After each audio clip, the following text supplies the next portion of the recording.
March 2025. A chill lingers in the northern air, but it's not just the weather. Tensions are rising across the continent. In the vast, snow-draped expanse between Alaska and the lower 48, a political storm is brewing, threatening to redraw the lines of connection that have held North America together for generations. The unthinkable happens.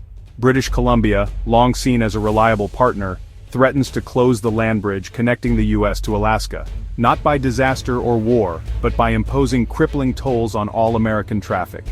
The move is sudden, shocking, and calculated to send a message. The Alaska Highway, once a symbol of North American cooperation and engineering triumph, suddenly becomes the epicenter of a bitter trade dispute. For decades it's been a lifeline, carrying food, fuel, and hope to the far north. Now, it's a flashpoint.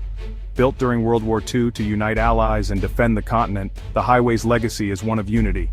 But in 2025, that legacy is under threat, as old alliances are tested by new realities. News spreads fast. Alaskan communities fear empty shelves, soaring prices, and isolation.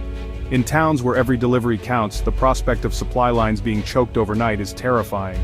Families wonder how they'll heat their homes, stock their pantries, or reach medical care if the border tightens. The move is a direct response to U.S. economic aggression, but it's Alaskans who would pay the price. Everyday people, shopkeepers, truckers, parents, find themselves caught in a geopolitical crossfire, powerless to change the course of events unfolding far from their homes. The highway is Alaska's only practical land route to the lower 48. Its closure would expose a vulnerability few had considered.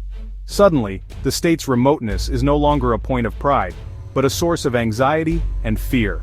As supplies dwindle and uncertainty grows, the sense of isolation deepens.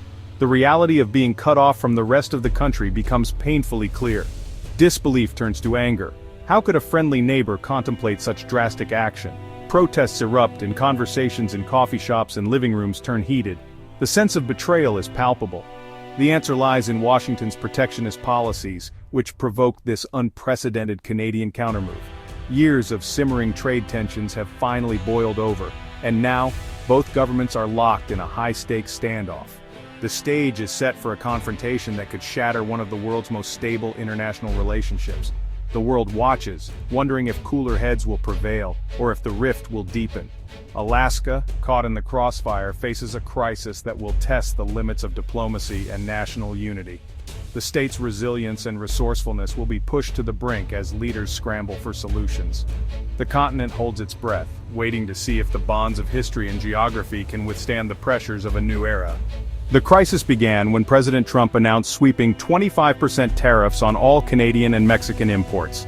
This wasn't a targeted measure, it was a declaration of economic war, threatening decades of integrated trade.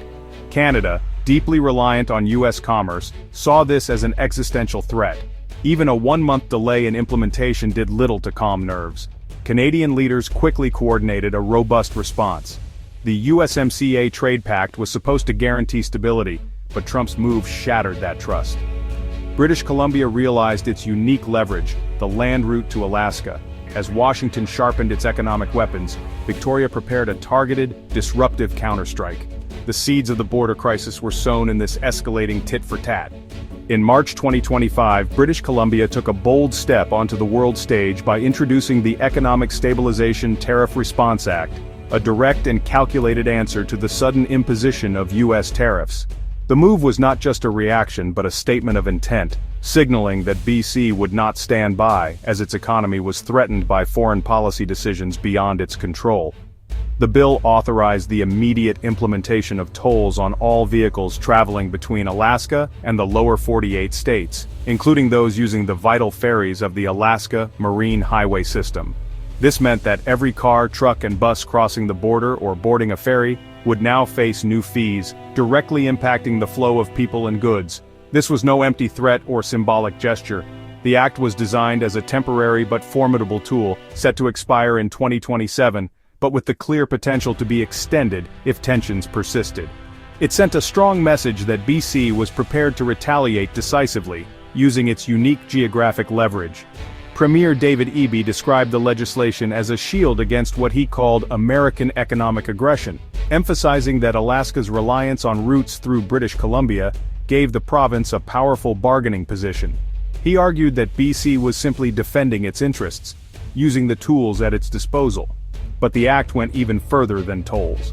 The provincial government immediately halted all government purchases of U.S. goods, sending shockwaves through suppliers and contractors who relied on cross-border trade. In a move that made headlines, BC also banned alcohol imports from Republican-led states, including Alaska. This targeted measure hit both consumers and businesses, highlighting the seriousness of the province's response. The message was unmistakable. British Columbia would use every available tool to defend its economy and its people. The government's actions sparked heated debate but also galvanized public support, as many residents saw the measures as necessary to protect local jobs and industries. The act quickly rallied support across Canada, transforming BC from a potential victim of international trade disputes into a key combatant in the escalating trade war. Other provinces watched closely, some even considering similar measures. The Alaska Highway, a lifeline for Alaskans and a symbol of cross-border cooperation, suddenly became BC's most powerful bargaining chip. Control over this critical route gave the province unprecedented influence. The conflict was no longer an abstract policy debate, it was about to hit the road, affecting travelers, truckers, and entire communities along the border. The stakes had never been higher, and the world was watching to see how far British Columbia would go to defend its economic future. The Alaska Highway is more than a road, it's Alaska's vital artery to the rest of the U.S. Stretching over 1,400 miles, it connects remote communities to essential services and supplies. While most cargo arrives by sea, the highway delivers the most critical, time-sensitive goods, fresh food, medical supplies, and vital equipment. Without it, many Alaskans would face shortages and delays that could be life-threatening. Truckers warned that tolls would devastate Alaska's economy, raising costs for every business and consumer. The added expense would trickle down, affecting everything from groceries to healthcare. For a state already facing high prices, the impact would be immediate and severe. Families would struggle to afford basic necessities, and businesses might be forced to close their doors. Tourism, too, would suffer. Thousands of summer travelers and the businesses they support would be cut off. The scenic beauty of Alaska, a major draw for visitors, would become inaccessible. The toll threat held Alaska's economy hostage, turning a lifeline into a pressure point. The uncertainty created a ripple effect, causing anxiety and fear among residents and business owners alike. The highway's closure would ripple through commerce, tourism, and daily life. The isolation would be felt in every corner of the state, from bustling cities to the most remote villages. Alaska's isolation had never felt so real. The state's dependence on this crucial artery underscores the fragility of its connection to the rest of the world. President Trump's response was swift and incendiary. He blasted Canada's actions as an affront to American power. The dispute quickly became personal, with Premier Eby accusing Trump of wanting to annex Canada. The rhetoric ignited a media firestorm, fueling fears of American overreach and galvanizing Canadian unity. Trump's own comments only deepened the crisis, hinting at economic consequences if Canada didn't fall in line. Prime Minister Trudeau condemned the tariffs as very dumb, further escalating tensions. Every insult hardened positions, making compromise harder. For Alaskans, the high-level shouting match was terrifying. Rational solutions seemed to slip further away. The war of words threatened to turn a trade dispute into a lasting rift. Alaska fought back, targeting British Columbia's own economic lifeline, the cruise ship industry. Senator Dan Sullivan threatened to push Congress for a waiver to the Passenger Vessel Services Act, allowing cruise ships to bypass Canadian ports entirely. The threat was real. During the pandemic, a similar waiver devastated BC's tourism sector. With nearly 2 million cruise passengers at stake, BC faced massive losses if Alaska followed through. The move showed Alaska wasn't powerless. It had leverage of its own. The standoff now threatened mutually assured economic destruction. Both sides were forced to consider the true cost of escalation. The stakes had never been higher for the region's economies. British Columbia's stand sparked a Team Canada response. Provinces and Ottawa united against U.S. tariffs. Ontario threatened a 25% surcharge on electricity exports to the U.S., targeting states reliant on Canadian power. The Yukon halted purchases from American companies and restricted U.S. access to government contracts. Even small territories joined the fight, showing national resolve. Prime Minister Trudeau backed the provinces, promising dollar-for-dollar retaliation. The message, an attack on one province, was an attack on all. Canada's unity turned a provincial dispute into a national standoff. The U.S. now faced a formidable, coordinated opposition. British Columbia's toll threat was powerful, but not easy to implement. No tolling infrastructure existed on the remote Alaska highway. Building it would be costly and complex. Legal challenges loomed as treaties and wartime agreements guaranteed U.S. access. Imposing tolls could violate international law and trigger lawsuits in global courts.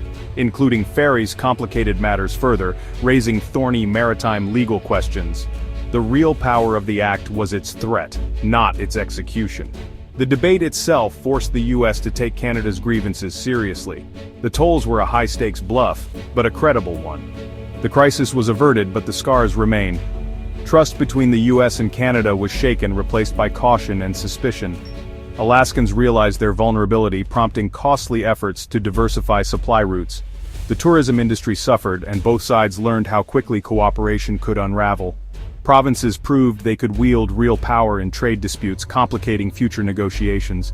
The episode set a precedent for weaponizing economic interdependence. The border remains open, but the relationship is more fragile than ever.